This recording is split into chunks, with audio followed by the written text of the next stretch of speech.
عليكم ورحمة الله وبركاته. أعوذ بالله من الشيطان الرجيم. بسم الله الرحمن الرحيم. الحمد لله رب العالمين. اللهم صل وسلم وبارك على سيدنا محمد وعلى آل سيدنا ومولانا محمد. الحمد لله. അള്ളാഹുവിൻ്റെ മഹത്തായ അനുഗ്രഹം കൊണ്ട് വളരെ മഹത്വമുള്ള നല്ലൊരു ലക്ഷ്യത്തിന് വേണ്ടി ഒരുമിക്കാൻ സാധിച്ചു. അള്ളാഹു കബൂൽ ചെയ്യുമാറാകട്ടെ. ദുനിയാവിലും ആഖിറത്തിലും സന്തോഷിക്കാൻ കാരണമാകുന്ന വിധം അള്ളാഹു ഈ ഒത്തുചേരൽ നമുക്ക് കബൂൽ ചെയ്യുമാറാകട്ടെ. ആമീൻ യാ റബ്ബൽ ആലമീൻ. മക്കൾ അള്ളാഹു നമുക്ക് നൽകിയ ഒരു വലിയ ഉത്തരവാദിത്വമാണ്. മക്കളെ പരിപാലിക്കുക, അവരെ വളർത്തുക എന്നതിന് ഇന്ന് പൊതുവെ പറയപ്പെടുന്ന ഒരു പദമാണ് പാരൻറ്റിങ് എന്നത്. പാരൻറ്റിങ് എന്നത് അതിൻ്റെ മലയാള പദം പറഞ്ഞാൽ അതൊരു അപരിചിത വാക്കായിട്ട് മാറും. രക്ഷാകർതൃത്വം എന്ന് ഞാൻ പറയുന്നതിനേക്കാൾ സദസ്സിന് ഒരുപക്ഷെ ഏറ്റവും കൂടുതൽ ദഹിക്കുക പാരൻറ്റിങ് എന്ന് പറഞ്ഞാലാണ്. പല പദങ്ങളും നമ്മുടെ ഭാഷയിലേക്ക് കടന്നു കയറിയ ഒന്നാണ് പാരൻറ്റിങ് എന്ന പദം. എന്താണ് പാരൻറ്റിങ് എന്ന് ചോദിച്ചാൽ, നമ്മുടെ മക്കൾക്ക് ആവശ്യമായ വിദ്യാഭ്യാസം, മതപരമായ വിദ്യാഭ്യാസം, ഭൗതികമായ വിദ്യാഭ്യാസം, അവർക്കാവശ്യമായ ഭൗതിക ആവശ്യങ്ങൾ നൽകി അവരെ വളർത്തുന്നതാണ്, അവരെ പരിചരിക്കുന്നതാണ് പാരൻറ്റിങ് എന്ന് പറയുന്നത്. പാരൻറ്റിങ്ങിനെ കുറിച്ച് രണ്ട് രീതിയിൽ അവതരിപ്പിക്കാം. ഒന്ന്, അത് കഠിനമാണ്, നമുക്കൊന്നും സാധ്യമല്ല. ചില ക്ലാസ്സുകളൊക്കെ കേട്ടാൽ അങ്ങനെ തോന്നാറും ഉണ്ട്. എന്നാൽ സത്യം അങ്ങനെയല്ല. പാരൻറ്റിങ് എന്നത് നടത്താൻ എളുപ്പമുള്ളതാണ്. ഏത് തലത്തിലുള്ളവർക്കും സാധ്യമാകുന്നതാണ് പാരൻറ്റിങ്. അതൊരു പ്രകൃതി നിയമവുമാണ്. ഫഇന്ന മഅൽ ഉസ്രി യുസ്റൻ ഇന്ന മഅൽ ഉസ്രി യുസ്റാ. പരിശുദ്ധ ഖുർആൻ പഠിപ്പിക്കുന്ന ഒരു ആശയമാണ്, മനുഷ്യന്റെ ജീവിതം പ്രയാസത്തെക്കാൾ കൂടുതൽ എളുപ്പമുള്ളതാണ്. മനുഷ്യൻ ജനിക്കാൻ, മനുഷ്യന് ജീവിക്കാൻ എത്രയാണോ പ്രയാസമുള്ളത് അതിൻ്റെ മടങ്ങ്, അതിന് എത്രയോ ഡബിൾ എളുപ്പമാണ് മനുഷ്യന് ജീവിക്കാൻ. ഇത് ഖുർആൻ പഠിപ്പിക്കുന്ന ഒരു ആശയമാണ്, ഒരു പ്രകൃതി നിയമമാണത്. നമുക്കാവശ്യമുള്ള വസ്തുക്കൾ ഞാനൊന്ന് പറയാം. ഒന്ന്, മരുന്ന് മനുഷ്യന് ആവശ്യമുള്ള വസ്തുവാണ്. ഭക്ഷണം മനുഷ്യന് ആവശ്യമുള്ള വസ്തുവാണ്. വെള്ളം മനുഷ്യന് ആവശ്യമുള്ള വസ്തുവാണ്. ശ്വസന വായു, ഓക്സിജൻ മനുഷ്യന് ആവശ്യമുള്ളതാണ്. ഇതിൽ ഏറ്റവും കൂടുതൽ ലഭിക്കുന്നത് ഏതാണ്? ഏറ്റവും കൂടുതൽ ആവശ്യമുള്ളതാണ്. ഈ ചെങ്ങാനി അങ്ങാടിയിൽ നമ്മൾ ഇറങ്ങിയാൽ ഭക്ഷണ സാധനങ്ങൾ കിട്ടുന്ന ഷോപ്പാണോ മരുന്ന് ഷോപ്പാണോ കൂടുതൽ? ഭക്ഷണ സാധനങ്ങൾ കിട്ടുന്ന ഷോപ്പാണ്. അപ്പം മരുന്നിനേക്കാൾ കൂടുതൽ ഭക്ഷണ സാധനം ആവശ്യമുള്ളത് കൊണ്ട് അത് കൂടുതൽ ലഭിക്കുന്നു. അതിനേക്കാൾ കൂടുതൽ ആവശ്യമുണ്ടാവും വെള്ളം. ഭക്ഷണം നമ്മൾ രാവിലെ നാസ കഴിച്ചാൽ ഉച്ചക്ക് ഊണ് കഴിച്ചാൽ മതി, പക്ഷെ അതിനിടയിൽ വീണ്ടും വെള്ളം ആവശ്യമാകും. വെള്ളം ഭക്ഷണത്തെക്കാൾ കൂടുതൽ എളുപ്പത്തിൽ കിട്ടും. ഭക്ഷണം കഴിക്കുന്നത് പോലെ കൈ കഴുകി ടേബിളിൻ്റെ മുമ്പിൽ ഇരിക്കുകയൊന്നും വേണ്ട വെള്ളം കുടിക്കാൻ. വെള്ളത്തെക്കാൾ ആവശ്യമുള്ളതാണ് ശ്വസനവായു.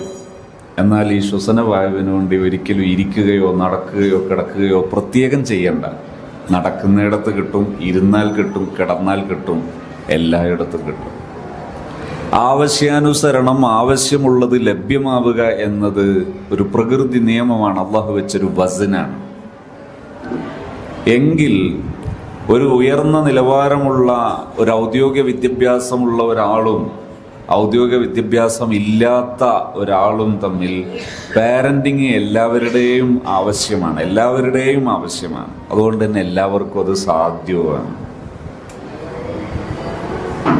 ഇതാണ് ഒരു സത്യം. ഇതിൽ നമ്മൾ മനസ്സിലാക്കേണ്ട ചില കാര്യങ്ങൾ മനസ്സിലാക്കിയിട്ടില്ലെങ്കിൽ എടുക്കേണ്ടാത്ത പണി എടുക്കുകയും അതിൻ്റെ പേരിൽ വിഷയം കടുപ്പമാവുകയും ചെയ്യും. നാട് നന്നാകാൻ ഇന്ന് ഏറ്റവും കൂടുതൽ നടപ്പിലാക്കപ്പെടേണ്ട ഒരു വിഷയം പാരന്റിങ് എന്ന വിഷയത്തിലെ ഒരു അവബോധവും അറിവും അതേക്കുറിച്ചുള്ള പരിശീലനങ്ങളുമാണ് നടക്കേണ്ടത്. മക്കൾ അവർ നമ്മുടെ സ്വത്താണ് എന്ന് കരുതുന്ന വലിയൊരു ശതമാനം രക്ഷിതാക്കളുണ്ട്. മക്കളാണ് എൻ്റെ അസറ്റ്. പലരും മക്കളെക്കുറിച്ച് പ്രതീക്ഷിക്കുന്നത് ഞാൻ കിടന്നു പോകുമ്പോൾ എന്നെ നോക്കാനുള്ള ആള് എന്നതാണ്. പ്രത്യക്ഷത്തിൽ അതൊരു ശരിയാണെന്ന് തോന്നുന്നുണ്ടാകാം, എന്നാൽ അങ്ങനെ അല്ല മനസ്സിലാക്കേണ്ടത്. നമ്മൾ കിടന്നു പോവുക അല്ലെങ്കിൽ ആ സമയത്ത് നമ്മളെ പരിചരിക്കുക, ഇതൊന്നും നമ്മളെ കാൽക്കുലേഷനുള്ളതൊന്നുമല്ല. അതിലെല്ലാം ഉപരി ശ്രദ്ധ വേണ്ടത് മക്കൾ എന്നത് അള്ളാഹു നമ്മളെ ഏൽപ്പിച്ച അമാനത്താണ്. ആ അമാനത്ത് നിർവഹിക്കുക എന്ന ബോധ്യത്തിലാണ് മക്കളെ പരിചരിക്കേണ്ടത്. മക്കൾ മാതാപിതാക്കളെ പരിചരിക്കണം, അതിൽ യാതൊരു വിട്ടുവീഴ്ചയൊന്നുമില്ല. പക്ഷേ മക്കളെ മാതാപിതാക്കൾ പരിചരിക്കേണ്ടതും വളർത്തേണ്ടതും ഭാവിയിൽ എന്നെ നോക്കാൻ ഒരുത്തൻ എന്ന മട്ടിലല്ല. അങ്ങനെയാണെങ്കിൽ ഇനി റോബോട്ടുകൾ വരുന്നുണ്ട്, റോബോട്ട് മതി, മക്കളൊന്നും ആവശ്യമില്ല. അതിനാണെങ്കിൽ ഞാൻ ഇരുന്നു പോകുമ്പോൾ എന്നെ നോക്കാൻ ഒരാൾ എന്ന ആ മനോഭാവത്തിലാണ് മക്കളെ വളർത്തുന്നതെങ്കിൽ മക്കൾ എന്നതല്ല വേണ്ടത്. മക്കളെ വളർത്തുന്ന സമയത്ത് അല്ലാഹു സുബ്ഹാനഹു വ തആല മനുഷ്യന് നൽകിയ ജീവിതത്തിന്റെ ഒരു വസൻ, ഒരു സ്ട്രക്ചർ, അന്നഷ്അത്തുൽ ഊല അന്നഷ്അത്തു സാനിയ, അതിൽ അല്ലാഹു സുബ്ഹാനഹു വ തആല പ്രധാനപ്പെട്ട ഒരു നഷ്അത്ത് മാതാപിതാക്കൾക്ക് വകവെച്ച് നൽകിയതാണ്. അതിനുള്ള അഹ്ലിയത്തും മാതാപിതാക്കൾക്ക് വകവെച്ച് നൽകിയതാണ്. ഞാൻ എളുപ്പം അത് മനസ്സിലാകുന്ന ഭാഷയിൽ പറയാം. ഒരു കുട്ടിയോട് ഒരു ദിവസം എൻ്റെ മുമ്പിൽ ഒരു പ്രശ്നവുമായിട്ട് വന്നൊരു കുട്ടിയോട്, ഇന്ന് വ്യാപകമായി നമ്മുടെ മക്കളൊക്കെ ഫ്രീഡം വേണം എന്ന് ചിന്തിക്കുന്നവരാണ്. മതപരമായ മതബോധത്തോടെയുള്ള ജീവിതം ഫ്രീഡം അല്ല എന്ന് ചിന്തിക്കുന്ന ഒരു അന്ധവിശ്വാസത്തിൻ്റെ അടിമകളാണ് ചിലരൊക്കെ. അതും കൂടി തിരുത്താനും കൂടിയാണ് ഞാനിപ്പോൾ സംസാരിക്കുന്നത്. ഈ കുട്ടി എൻ്റെ മുമ്പിൽ ഇരുന്ന് സംസാരിക്കുമ്പോൾ ഞാൻ ആ കുട്ടിയോട് ചോദിച്ചു, മോനെ, നിന്നെ സൃഷ്ടിച്ചതാരാണ്? അവൻ അല്ലാഹു എന്ന് പറഞ്ഞു. അല്ലാഹു എന്നവൻ പറയുമ്പോൾ അതിൻ്റെ തൊട്ടു മുമ്പ് അവൻ സംസാരിച്ച വിഷയത്തിലെ ഒരു റൂഹ്, ഒരു ജീവൻ, അത് ഈ വാക്കിലില്ല. അപ്പം ഞാൻ അവനോട് ചോദിച്ചു, മോനെ, നീ അല്ലാഹു ആണ് നിന്നെ സൃഷ്ടിച്ചു എന്ന് പറയുന്നതിന് നിന്റെ മനസ്സിൽ എന്ത് ബോധ്യമാണുള്ളത്? നീ പഠിച്ചൊരു ബയോളജി വെച്ച് നിനക്കത് അംഗീകരിക്കാൻ കഴിയോ? കാരണം ഒരു മനുഷ്യൻ ജനിക്കുന്നത് എങ്ങനെയാണ്? ഒരു മനുഷ്യൻ മനുഷ്യക്കുഞ്ഞായി രൂപപ്പെടുന്നത് മാതാവും പിതാവും തമ്മിൽ ശാരീരിക ബന്ധം നടക്കുന്നു. അതിൽ അണ്ഡവും ബീജവും സ്പേം എഗ് ഇത് തമ്മിൽ യോജിക്കുന്നു. അതിനുശേഷം അത് വളരുന്നു. അതിനുശേഷം അതിൽ ജീവൻ ഉണ്ടാകുന്നു. അതിനുശേഷം അതിങ്ങനെ രൂപപ്പെട്ടു വരാൻ ഒന്നാമത്തെ ഘട്ടത്തിൽ മാതാപിതാക്കൾ ഈ പ്രവർത്തനം ചെയ്തു. അതിനുശേഷം ഈ മാതാവ് ഭക്ഷണം കഴിക്കുന്നു, അതുപോലെ ശരീരത്തിന് നൽകേണ്ട വിശ്രമം നൽകുന്നു. അങ്ങനെ ഈ കുഞ്ഞിനാവശ്യമായതൊക്കെ മാതാവ് നൽകുന്നു. ആ മാതാവ് കഴിക്കേണ്ട ഭക്ഷണം ഈ പിതാവ് അധ്വാനിച്ചുണ്ടാക്കുന്നു. ഇതിൽ കവിഞ്ഞ് എവിടെയാണ് മറ്റൊരാൾ ആവശ്യമുള്ള ഒരു ഘട്ടമുള്ളത്? അപ്പോൾ ഇവൻ ഇങ്ങനെ നോക്കി നിന്നു. അതു ശരിയാണല്ലോ. പ്രത്യക്ഷത്തിൽ ഒറ്റനോട്ടത്തിൽ നോക്കിയാൽ ആരാണ് സൃഷ്ടാവ് എന്ന് ചോദിച്ചാൽ മാതാവാണ്, പിതാവാണ് എന്ന് പറയാൻ പറ്റുന്ന ഒരു ബാഹ്യതലം ഇവിടെ ഉണ്ട്. കാരണം ഒരുപാട് കഷ്ടപ്പാടുകൾ ഈ മാതാവ് ഈ 9 മാസവും ചില്ലറയും എന്ത് ചെയ്യുന്നുണ്ട്? സഹിക്കുന്നുണ്ട്. വലിയൊരു ത്യാഗം ആ മാതാവ് സഹിക്കുന്നുണ്ട്. ആ സമയത്ത് അതിൻ്റെ പ്രാരാബ്ദങ്ങൾ ഈ പിതാവ് സഹിക്കുന്നുണ്ട്. ഇനിയൊരു പ്രസവഘട്ടമെത്തിയാൽ അവിടെയും പ്രസവ വേദന എന്ന പേരിൽ മാതാവ് വലിയ ത്യാഗം സഹിക്കുന്നുണ്ട്.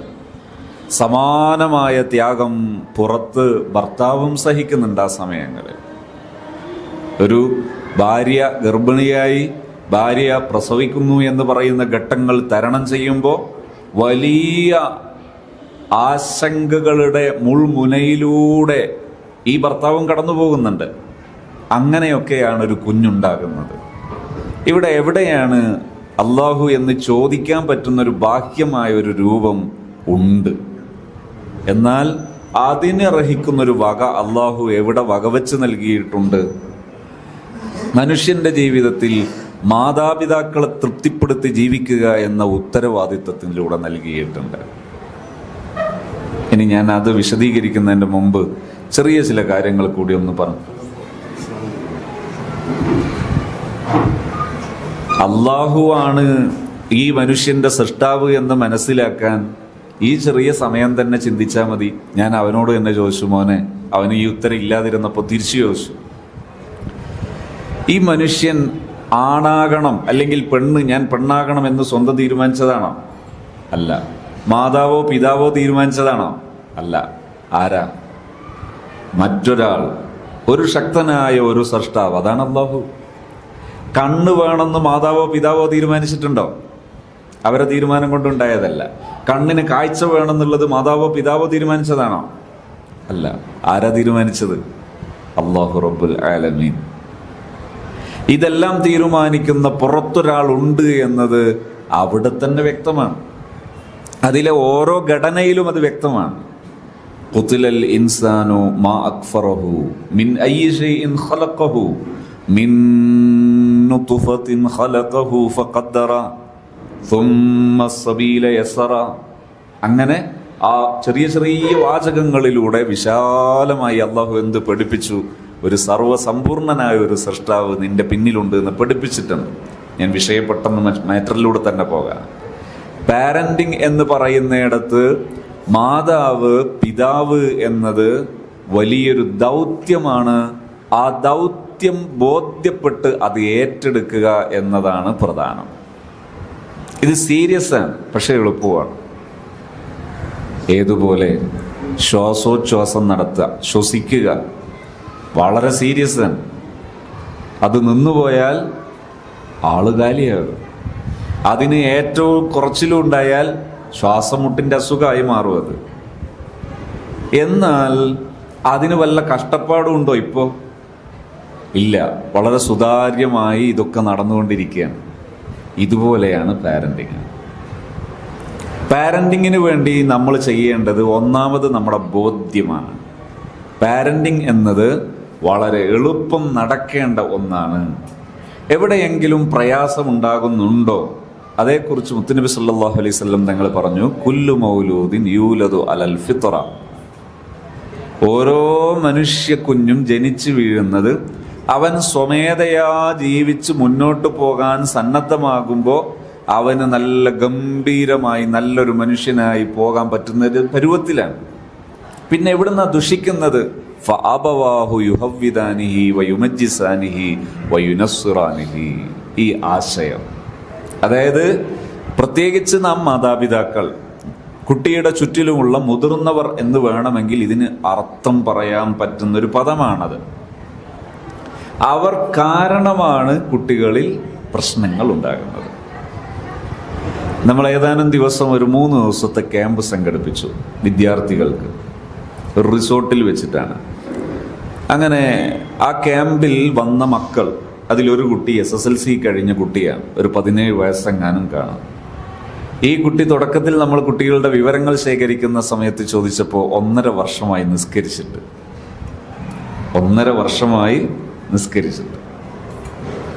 3 ദിവസം കഴിഞ്ഞ് പിരിയുമ്പോൾ ഈ കുട്ടി ഈ 3 ദിവസവും ആസ്വദിച്ച് നിസ്കാരം പഠിക്കുന്നു, നിസ്കരിക്കുന്നു, സ്വഭാവം പഠിക്കുന്നു, ജീവിതത്തെക്കുറിച്ചുള്ള അവയർനെസ് ഉണ്ടാക്കിയെടുക്കുന്നു, ജീവിതത്തിൽ നല്ല രീതിയിൽ ജീവിക്കാൻ തീരുമാനിക്കുന്നു. പക്ഷേ തിരിച്ചു പോയപ്പോൾ വീണ്ടും കുട്ടി പഴയ പരുവത്തിലായി. ക്യാമ്പിൻ്റെ തുടക്കത്തിലും അവസാനത്തിലും നമ്മൾ പാരൻസിനെ ഒരുമിച്ച് കൂട്ടി, പാരൻസിനോട് സംസാരിച്ചു. അവരുടെ പ്രശ്നങ്ങളൊക്കെ കേട്ടു. അവരോട് പറയാനുള്ള കാര്യങ്ങൾ പറഞ്ഞ കൂട്ടത്തിൽ നമ്മൾ പറഞ്ഞു, ഇവിടുന്ന് അങ്ങോട്ട് നിങ്ങൾ ചെയ്യേണ്ട 2 കാര്യങ്ങൾ. ഒന്ന്, മക്കളോട് ബഹുമാനപൂർവ്വം മാന്യമായി സംസാരിക്കുക. ഇത് ഞാൻ പറയുമ്പോൾ ചിലരൊക്കെ മറ്റൊരു കാര്യം കേൾക്കും. എന്താ പറയുക, കുട്ടികളിൽ നിന്നൊരു തെറ്റോ കുറ്റമോ ഉണ്ടാകുമ്പോൾ അതിലിടപെടേണ്ടതില്ല, ശരിയല്ല, തിരുത്തണം, തിരുത്തിയേ പറ്റൂ. ഒരു ഹറാമും കുട്ടികളിൽ നമ്മൾ വെച്ച് പൊറുപ്പിക്കാൻ പാടില്ല. അത് നമ്മളെ അമാനത്തിനെതിരാണ്, വിശ്വാസ്യതയ്ക്ക് നമ്മുടെ വിശ്വസ്തതയെ ബാധിക്കുന്ന ഒരു വിഷയമാണ്. പക്ഷെ എങ്ങനെ ഇടപെടണം? അത് കൂടുതൽ ഫലമുള്ള രീതിയിൽ ഇടപെടണം. ഫലമില്ലാത്ത രീതിയിൽ ഇടപെടുന്നത് ശരിയാണോ? അല്ല. ഞാൻ ഒരു ഉദാഹരണം കൂടി പറഞ്ഞ് ഇതിലേക്ക് തന്നെ തിരിച്ചു വരാം. ഞാൻ വിഷയം അവതരിപ്പിക്കുമ്പോൾ എപ്പോഴും കുറേ സൈഡുകളിലൂടെ പറയും. അത് 2 കാര്യങ്ങളാണ്. ഒന്ന്, ഒരേ വിഷയം മാത്രം സംസാരിക്കുമ്പോഴുള്ള കാഠിന്യം കുറയും. മറ്റൊന്ന്, അനുഭവങ്ങളിലൂടെ പോകുന്ന സമയത്ത് കൂടുതൽ വിഷയങ്ങൾ നമ്മുടെ മനസ്സിലേക്ക് വരാൻ അത് ഉപകരിക്കും. ഒരു ദിവസം ഒരു രക്ഷിതാവ്, ഒരു ഉമ്മയും വലിയുമ്മയും ഒരു കുട്ടിയും. ഈ ഉമ്മ ഒരു 8ാം ക്ലാസ്സുകാരനായ കുട്ടിയെ കൂട്ടിയിട്ടാണ് വരുന്നത്. ഇവനെക്കുറിച്ച് പരാതി പറയാൻ. ഇവൻ 6 മാസമായി മര്യാദക്കൊന്നും മദ്രസയിൽ പോയിട്ട് സ്കൂൾ വിട്ട് തുറന്നിട്ട് 6 മാസമേ ആയിട്ടുള്ളൂ. അപ്പോൾ പിന്നെ ഈ ഒരു കൊല്ലം അങ്ങനെയാണെന്ന് അർത്ഥം. എന്താ കുട്ടിയുടെ പ്രശ്നം? സുബ്ഹി ഇവൻ നിസ്കരിക്കുന്നില്ല. ഇനി അഥവാ എഴുന്നേറ്റാൽ ചിലപ്പോൾ നിസ്കരിക്കും, ചിലപ്പോൾ നിസ്കരിക്കൂല. മദ്രസയിൽ പോയാൽ ചിലപ്പോൾ ഇവിടെ എത്തും, ചിലപ്പോൾ വൈകുന്നേരം തിരിച്ചു പോരും. ഇങ്ങനെ 6 മാസമായി എപ്പോഴും പ്രശ്നം. വീട്ടിലെപ്പോഴും രാവിലെ എഴുന്നേറ്റാൽ ബഹളാണ്. ഈ ഉമ്മ പറയാണ്, ഉസ്താദേ എനിക്കെല്ലാം കൂടെ ടെൻഷൻ അടിച്ച് ഹൈപ്പർ തൈറോയിഡായി ആകെ ഞാൻ ബുദ്ധിമുട്ടായി കിടക്കുകയാണ്. ഡോക്ടർ പറയുന്നു നിങ്ങൾ ഗുളിക കഴിച്ചിട്ട് കാര്യമില്ല, ഗുളിക കഴിച്ചിട്ട് മാറുന്നില്ല. അപ്പോൾ നിങ്ങളുടെ ടെൻഷൻ മാറലാണ് പരിഹാരം. ടെൻഷൻ എനിക്ക് ആകെ ഉള്ളൊരു ടെൻഷൻ ഇത് മാത്രം, ഈ മോൻ മാത്രം എൻ്റെ ടെൻഷൻ. ഈ മോനെക്കുറിച്ച് ഇത്രയും വിശദീകരിച്ച് സംസാരിച്ച് കഴിഞ്ഞപ്പോൾ കൂടെയുള്ള ഉമ്മാമയാണ് കൂടെ ഉള്ളത്. അവരോട് ഞാൻ ചോദിച്ചു, നിങ്ങൾക്ക് എന്തേ പറയാനുണ്ടോ? എനിക്ക് ഇതെല്ലാം തന്നെ പറയാനുള്ളൂ, വേറൊന്നും പറയാനില്ല. അപ്പോൾ ഒരു 2ആളെയും കേസ് കേട്ട് കഴിഞ്ഞതിന് ശേഷം ഞാൻ ഈ കുട്ടിയോട് സംസാരിക്കട്ടെ എന്ന് ചോദിച്ചു. ഓക്കെ. കുട്ടിയോട് ഞാൻ ചോദിച്ചു, മോനെ നിന്നെക്കുറിച്ച് പരാതി പറയുന്നത് ഇന്നതൊക്കെയാണ്, ശരിയാണോ? അതെ, ശരിയാണ്. നിനക്ക് സുബ്ഹി നിസ്കരിക്കാൻ താല്പര്യമുണ്ടോ? ഉണ്ട്.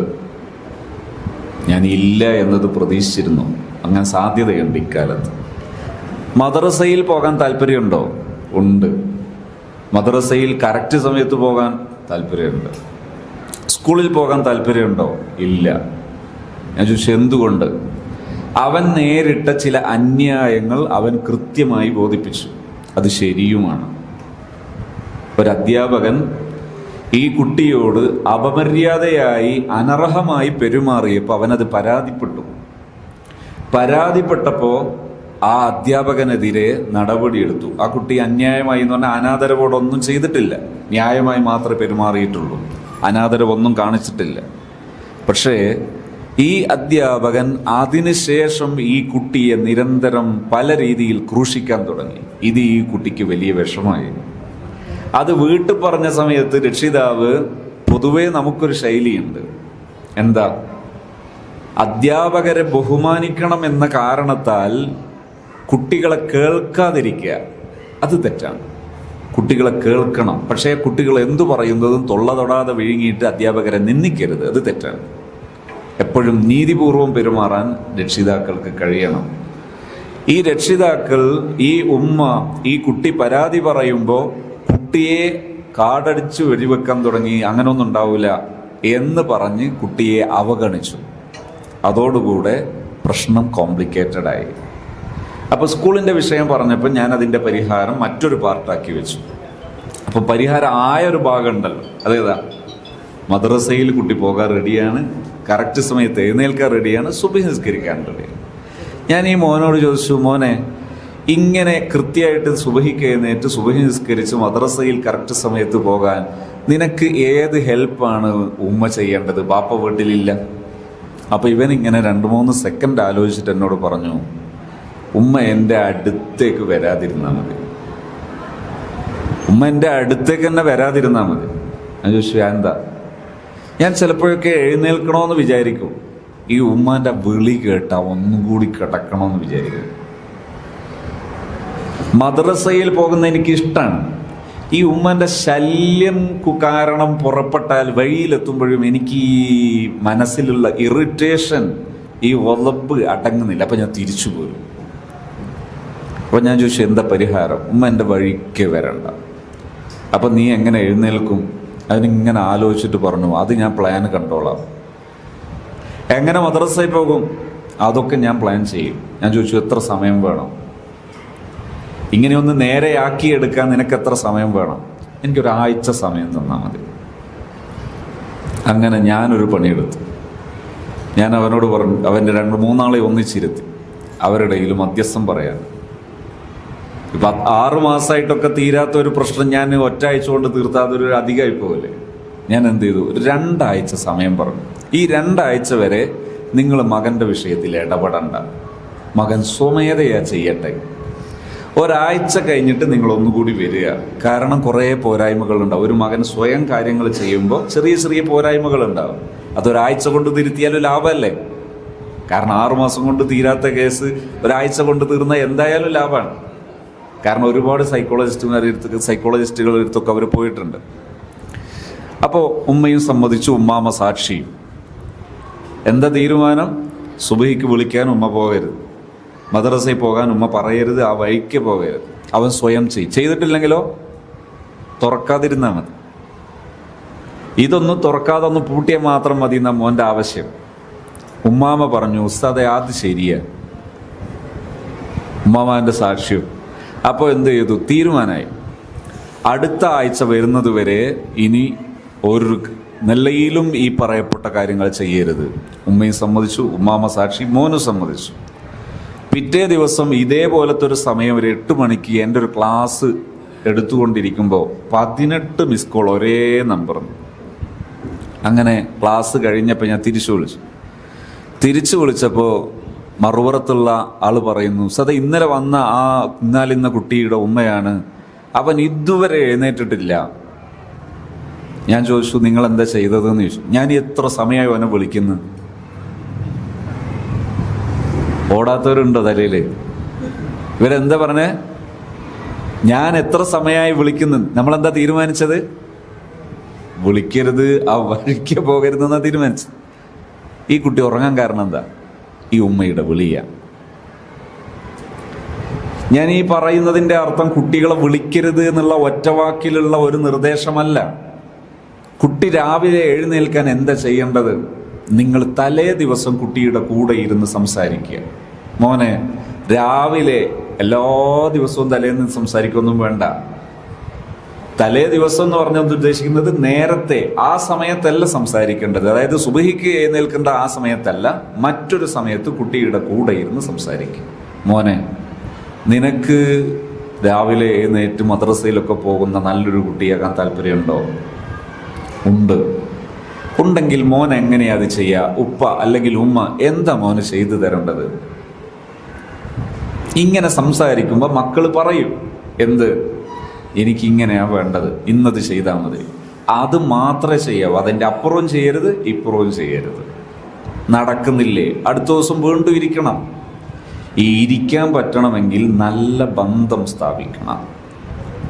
മക്കളോട് മാന്യമായി സംസാരിച്ച് കുഞ്ഞുനാളിലേ നമ്മൾ പഠിക്കണം, ശീലിക്കണം. ചെറിയ കുഞ്ഞുനാളിലെ മക്കളോട് മാനമായി സംസാരിച്ച് ശീലിക്കണം. ചില ആൾക്കാരൊക്കെ ഉണ്ട്, പ്രസവിച്ച ഉടനെയുള്ള കുട്ടിയോടടക്കം എന്ത് പറയുന്നത് കാണാം, മോശമായ സംസാരം, കൊച്ചുകള്ള, ഇങ്ങനെയൊക്കെ പറയുന്ന പ്രയോഗങ്ങൾ കാണാം. മക്കളെ ആക്ഷേപിക്കുന്നവരും കാണാം. ഉദാഹരണത്തിന്, പ്രസവിച്ച് 4 ദിവസമേ ആയിട്ടുള്ളൂ, കുട്ടി മൂത്രമൊഴിച്ചപ്പോൾ സുപ്രയിൽ നിന്ന് കുറച്ച് ഇപ്പുറമായി. അപ്പോൾ പറയാം, അവൻ്റെ ഒരു വികൃതി കണ്ടോ. എന്തൊരു, ഇങ്ങനെ ആരോപിക്കുന്നവരുണ്ട്, ഇങ്ങനെ സംസാരിക്കുന്നവരുണ്ട്. പാടില്ല, ശരിയല്ല. കൊച്ചുമക്കളോട് ഇപ്പം ചില ആൾക്കാരൊക്കെ എന്ത് സംസാരിക്കും എന്നറിയും. ഒരു കുട്ടി ഉണ്ടായാൽ അതിൻ്റെ മൂത്ത കുട്ടിൻ്റെ ഒരു 3 വയസ്സുള്ള, ഒരു 4 വയസ്സുള്ള കുട്ടി, ആ കുട്ടിയോട് നമ്മൾ തമാശക്ക് പറയും, ഇനി നിന്നെ വേണ്ട. അങ്ങനെ പറയാൻ പാടില്ല, കഠിനമായ ക്രൂരതയാണത്. ആ വാക്കിൻ്റെ വേദന അറിയാമെങ്കിൽ നിങ്ങളൊരു കുട്ടിയെ ഒരു തോക്കെടുത്ത് ഷൂട്ട് ചെയ്യുന്നതിനേക്കാൾ കഠിനമാണ് ആ വേദന. പറയാൻ പാടില്ല. കുട്ടിയോട് പറയാണ്, ഈ മൂത്ത കുട്ടിയോട് പറയാണ്, ഇളയ കുട്ടിയെ ഞങ്ങൾ കൊണ്ടുപോവുകയാണ്. പറയരുത്. എന്തിനാ ഇങ്ങനെ അനാവശ്യം പറയുന്നത്? അത് പറയുമ്പോൾ ആ കുട്ടിയുടെ മനസ്സിലുണ്ടാകുന്ന നോവത്ര വലുതാണെന്നറിയോ? ഇത്തരം വേദനിപ്പിക്കുന്ന തമാശകൾ പറയരുത്. റെസ്പെക്റ്റീവായ ബഹുമാന്യമായ ശൈലിയിൽ മക്കളോട് കുഞ്ഞുനാളിലെ സംസാരിച്ച് ശീലിക്കണം. മക്കൾ സംസാരിക്കുന്നത് ശ്രദ്ധിച്ച് ശീലിക്കണം, കേട്ട് ശീലിക്കണം. മക്കളോട് നല്ല രീതിയിൽ മാർഗനിർദ്ദേശം നൽകണം. നല്ല രീതിയിൽ എന്ന് പറഞ്ഞാൽ ഞാനതിന് പറയാം ഡയറക്റ്റ് ഫോം, ഇൻഡയറക്റ്റ് ഫോം പാടില്ല എന്ന് പറയും. എന്ന് പറഞ്ഞാൽ ഒരു മോനോട് പറയണം, മോനെ നീ നല്ല മോനായിട്ട് വളരണേ. ഇതൊരു നല്ല വാക്കാണ്. അതേ വാക്ക് എങ്ങനെ പറയാം? നിനക്കൊന്ന് അപ്പുറത്ത് ആ കുട്ടികളൊക്കെ ഒന്ന് കണ്ടുപിടിച്ചൂടെ? നിന്നെ പോലെയല്ലേ അവരൊക്കെ? എന്തിനാ ഇത്രയും വാക്ക്? മറ്റു വാക്ക് എത്ര നല്ലതാ, മോനെ നല്ല മോനായി വളരാട്ടോ. എത്ര നല്ല വാക്കാണ് അത്. കേൾക്കുമ്പോൾ ഒരു കുട്ടിയുടെ മനസ്സിൽ എത്ര സമാധാനം ഉണ്ടാകും.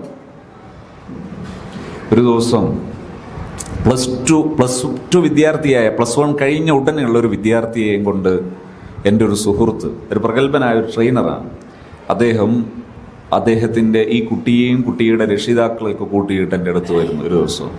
എന്താണ്, ഈ കുട്ടി തലതാഴ്ത്തി മാത്രം ഇരിക്കുന്നു, ഒരാളുടെ മുഖത്ത് നോക്കുന്നില്ല. ആകെ മുഖമൊക്കെ ഇങ്ങനെ ഒരു വകയായിട്ടുണ്ട്, കണ്ണൊക്കെ ഈ കണ്ണിൻ്റെ പോളയൊക്കെ ചേർത്തിട്ടുണ്ട്, ആകെ ഒരു വല്ലാത്തൊരു ഇരുത്തം.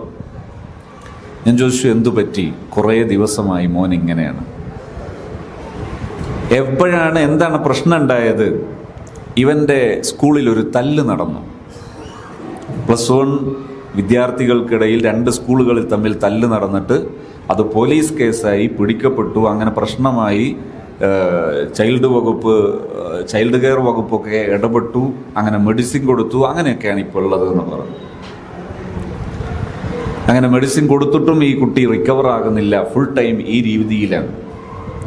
അങ്ങനെ ഏകദേശം 2, 3, 4 മണിക്കൂർ എടുത്ത് ആ കുട്ടി ഏകദേശം റിക്കവറായി വന്നപ്പോൾ ഈ കുട്ടി എന്നോട് പറഞ്ഞൊരു വാക്കുണ്ട്. വാക്കെന്താ അറിയാം? എൻ്റെ ജീവിതത്തിൽ ഉപ്പ എനിക്ക് എല്ലാ ക്യാഷും അയച്ചു തരാറുണ്ട്, ഭക്ഷണത്തിന്, ഫീസിന് ഒക്കെ അയച്ചു തരാറുണ്ട്. പക്ഷേ എൻ്റെ ഉപ്പ എന്നോട് ഈ ഒരു 4-5 വർഷത്തിനിടയിൽ എപ്പോഴെങ്കിലും, മോനെ എന്തൊക്കെയാ എൻ്റെ മോൻ്റെ വിശേഷം എന്ന് ചോദിക്കുന്നൊരു ചോദ്യം ഞാൻ ആശിച്ചിരുന്നു. ഈ ക്യാഷ് വേണമെങ്കിൽ ഒരുപക്ഷെ ഞാൻ പാർട്ട് ടൈം ജോലി ചെയ്തിട്ടുണ്ടാക്കുമായിരുന്നു. ആ ഒരു വാക്കെനിക്ക് കിട്ടിയിരുന്നെങ്കിൽ ഞാൻ ഇപ്പുറം ഒരു പരിപാടിയിലും പെട്ടുപോകില്ലായിരുന്നു. ആ വാക്കെനിക്ക് അത്ര മനസ്സിലായില്ല. പക്ഷേ പിന്നീട് ആ കുട്ടിയോട് ഞാൻ വിശദമായി സംസാരിച്ചു, എനിക്കത് പഠിക്കാൻ വേണ്ടി. അപ്പോഴാണ് ഞാനൊരു സത്യം മനസ്സിലാക്കുന്നത്. ഈ കുട്ടിയുടെ ഫാമിലി ബാക്ക്ഗ്രൗണ്ട് നല്ല നീറ്റ് ബാക്ക്ഗ്രൗണ്ടുള്ള ഒരു നീറ്റ് ഫാമിലിയാണ്. ഒരു ബ്ലാക്ക് മാർക്കും ഇല്ലാത്ത നല്ല ഒരു ദുഷ്പേരും ഇല്ലാത്ത നല്ലൊരു ഫാമിലിയാണ്. ആ ഫാമിലി പശ്ചാത്തലത്തിൽ ഇവനെപ്പോലെ ഇപ്പോഴുള്ള ഈ അവസ്ഥയിലുള്ള ഒരു കുട്ടിയും വേറെ ഇല്ല. എല്ലാവരും നല്ല ഉയർന്ന നിലവാരത്തിലുള്ള മക്കൾ. ഇവൻ മാത്രമാണ് ഇങ്ങനെ. അവൻ എന്നോട് പറഞ്ഞു, ബാക്കിയുള്ളവരുടെയൊക്കെ പ്രധാനപ്പെട്ട ഒരു ആശ്വാസം അവരുടെ മാതാപിതാക്കൾ അവരോട് നല്ല നീറ്റായിട്ട് സംസാരിക്കും. ഒരു വിഷയം പറയാനുണ്ടെങ്കിൽ നിലവാരത്തിൽ സംസാരിക്കും. മക്കളോട് അഭിപ്രായങ്ങൾ ചോദിക്കും. മക്കളെ ഉത്തരവാദിത്തങ്ങൾ ഏൽപ്പിക്കും. എൻ്റെ ജീവിതത്തിൽ എനിക്ക് അങ്ങനെ ഒന്നും കണ്ടിട്ടില്ല. അത് എനിക്ക് കിട്ടിയത് എപ്പോഴാണെന്നറിയോ? എൻ്റെ ചങ്കുകളായ ഈ ഫ്രണ്ട്സിൻ്റെ കൂടെ പോകുമ്പോഴാണ്.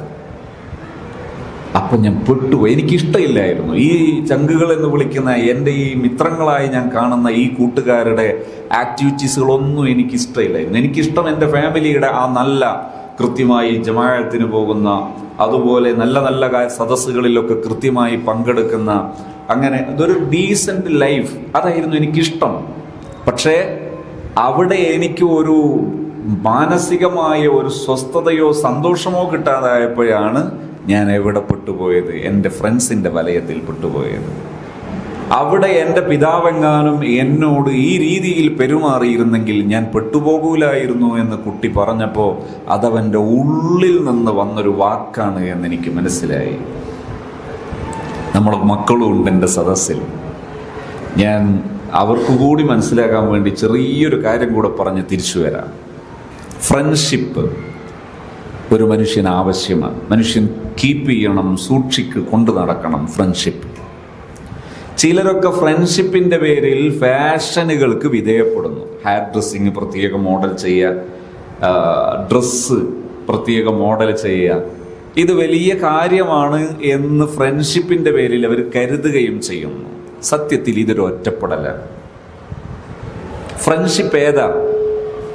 നിങ്ങൾ നോക്കൂ, ബഹുമാനപ്പെട്ട അബ്ദുള്ള ഹസനി ഉസ്താദ്, അബ്ദുള്ള ഉസ്താദ് സത്യം പറയുകയാണെങ്കിൽ വേറൊരാളായിരുന്നു എന്നെ ഈ പരിപാടിയിലേക്ക് വിളിച്ചതെങ്കിൽ ഞാൻ ഇന്നിവിടെ വരൂല. എന്തുകൊണ്ടെന്നറിയാം? 10 മണിക്ക് ഞാൻ ഇവിടെ കുന്നംകുളം ഒരു പരിപാടിക്ക് ഏറ്റതാണ്. ഞാൻ ഒരിക്കലും ഒപ്പിച്ച് സമയം കൊടുക്കാറില്ല. പരമാവധി നേരത്തെ എത്താൻ പരമാവധി ഞാൻ ശ്രമിക്കാറുണ്ട്, എത്താറുമുണ്ട് പരിപാടികൾക്ക്. ഉസ്താദ് എന്നോട് ചോദിച്ചു, ഇവിടെ കുറച്ച് നേരത്തെ ആക്കിയാൽ നിങ്ങൾക്ക് പങ്കെടുത്തുകൂടെ? ഉസ്താദ് അങ്ങനെ ചോദിക്കുമ്പോൾ മറുവാക്ക് പറയാനുള്ള ശേഷി എനിക്കില്ലാത്തത് കൊണ്ടാണ് സത്യത്തിൽ ഞാനിവിടെ ഏറ്റത്. നിങ്ങൾ നോക്ക്, അബ്ദുള്ള ഉസ്താദിൻ്റെ അള്ളാഹു നല്ല ആഫിയത്തുള്ള ഹിമ്മത്തുള്ള ദീർഘായുസ് നൽകുമാറാകട്ടെ. നമ്മുടെ ഉലമാക്കൾക്കെല്ലാം, ബഹുമാനപ്പെട്ട സുലൈമാൻ ഉസ്താദ് ഉൾപ്പെടെയുള്ള നമ്മുടെ ഉലമാക്കൾക്കെല്ലാം അള്ളാഹു നല്ല ആഫിയത്തും ഹിമ്മത്തുള്ള ദീർഘായുസ് നൽകി നമ്മൾ അനുഗ്രഹിക്കുമാറാകട്ടെ. നമ്മൾ നോക്ക്, അബ്ദുള്ള ഉസ്താദിൻ്റെ ഒരു വേഷം. ഈ വേഷത്തിൻ്റെ പേരിൽ അബ്ദുള്ള ഉസ്താദിന് രൂപപ്പെടുന്ന ഒരു ഫ്രണ്ട്ഷിപ്പിൻ്റെ വിസ്തൃതി ഒന്ന് ആലോചിച്ച് നോക്ക്. ആ തലപ്പാവിൻ്റെ സെനത് മുട്ടുന്നത് ഒരു 40 ഉസ്താദുമാരെ എണ്ണിയാൽ 41ാമത്തത് അല്ലെങ്കിൽ അതിൻ്റെ താഴെ ആരായിരിക്കും? മുഹമ്മദുർ റസൂലുള്ളാഹി സ്വല്ലല്ലാഹു അലൈഹി വസല്ലം.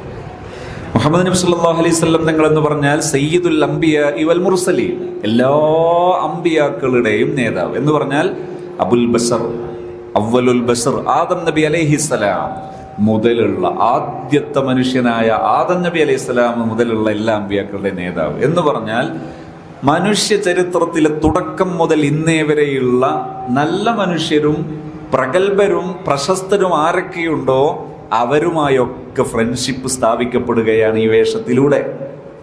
ഒരു മുസ്ലിം ഒരു തൊപ്പി വെക്കുമ്പോൾ, ഒരു മുസ്ലിം വൃത്തിയിൽ താടി വെക്കുമ്പോൾ, ഒരു മുസ്ലിം വൃത്തിയായിട്ട് ഹെയർ കട്ട് ചെയ്യുമ്പോൾ, ഒരു മുസ്ലിം വൃത്തിയുള്ള വേഷം ധരിച്ചിട്ട് ആ ഒരു എക്സിക്യൂട്ടീവിസം കീപ്പ് ചെയ്യുമ്പോൾ അവൻ കണക്റ്റഡ് ആകുന്നത് വലിയൊരു ഫ്രണ്ട്ഷിപ്പിലാണ്. അതേ സമയത്ത് ഹെയർ കട്ടിങ് ഈ പുതിയ മോഡൽ ചെയ്യുമ്പോൾ ഈ മോഡലിൻ്റെ ഉടമ ആരാ? അയാളെ കഴിവ് എന്താ? അയാളുടെ സ്പെഷ്യാലിറ്റി എന്താ? അയാളുടെ സ്പെഷ്യാലിറ്റി ഒന്നുകിൽ ഒരു ഫുട്ബോള്, അത് കാലുകൊണ്ട് കൈകാര്യം ചെയ്യുന്നിടത്ത് അയാൾക്ക് ചില കഴിവ്, ആ കഴിവ് കൊണ്ട് സമൂഹത്തിന് എന്താ നേട്ടം? സമൂഹത്തിന്റെ സാമ്പത്തിക സ്ഥിതി വിശേഷത്തിന് വലിയൊരു സന്ദേശമാണോ? സമൂഹത്തിന്റെ ആരോഗ്യ വിശേഷങ്ങളെ കുറിച്ചുള്ള വലിയൊരു മെസ്സേജാണോ? സാമൂഹിക ബോധം സൃഷ്ടിക്കുന്നതിൽ അല്ലെങ്കിൽ ഒരു പുതിയ സാമൂഹ്യ സൃഷ്ടിപ്പ്, ഒരു സോഷ്യൽ എഞ്ചിനീയറിംഗ്, അതിൽ കാര്യമായ ഇടപെടലുണ്ടോ? ഈ ആളെ നമ്മൾ വേഷം കൊണ്ട് കണക്ട് ചെയ്ത് ഫ്രണ്ട്ഷിപ്പിന്റെ ഉള്ളിൽ കൊണ്ടുവരുമ്പോൾ നമുക്ക് എന്താ നേട്ടം? ഫ്രണ്ട്ഷിപ്പ് ഏതാണ്? ഒറ്റപ്പെടൽ ഏതാ? ഈ പുതിയ പരിഷ്കാരങ്ങൾക്ക് നമ്മൾ വിധേയമാകുന്ന സമയത്ത് നമ്മൾ ഒറ്റപ്പെടുന്നു, മനുഷ്യ ചരിത്രത്തിൽ നിന്ന് ഒറ്റപ്പെടുന്നു. അതേസമയം വേഷം കൊണ്ട് മുസ്ലിമാകുമ്പോൾ, തലമുടി വെട്ടൽ കൊണ്ട് മുസ്ലിമാകുമ്പോൾ, താടിവെക്കൽ കൊണ്ട് മുസ്ലിമാകുമ്പോൾ നമ്മളൊരു ഒരുമയുടെ ഭാഗമാകുന്നു. മനുഷ്യ ചരിത്രത്തോളം വലിയ ഒരുമയുടെ ഭാഗമാകുന്നു. ഇതല്ലേ വേണ്ടത്? ഈ ഫ്രണ്ട്ഷിപ്പാണ് നമ്മൾ കാത്തു സൂക്ഷിക്കേണ്ടത്.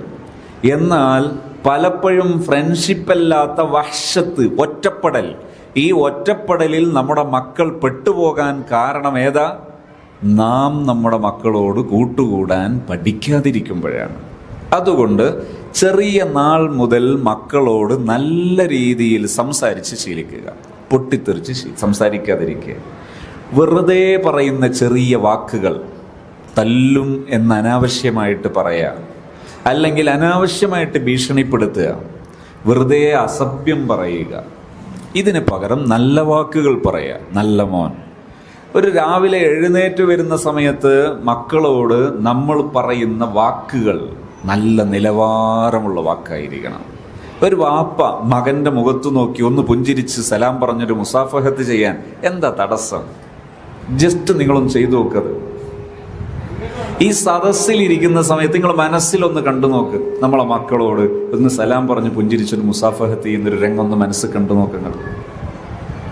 നല്ല സുഖമുള്ള പരിപാടിയല്ലേ?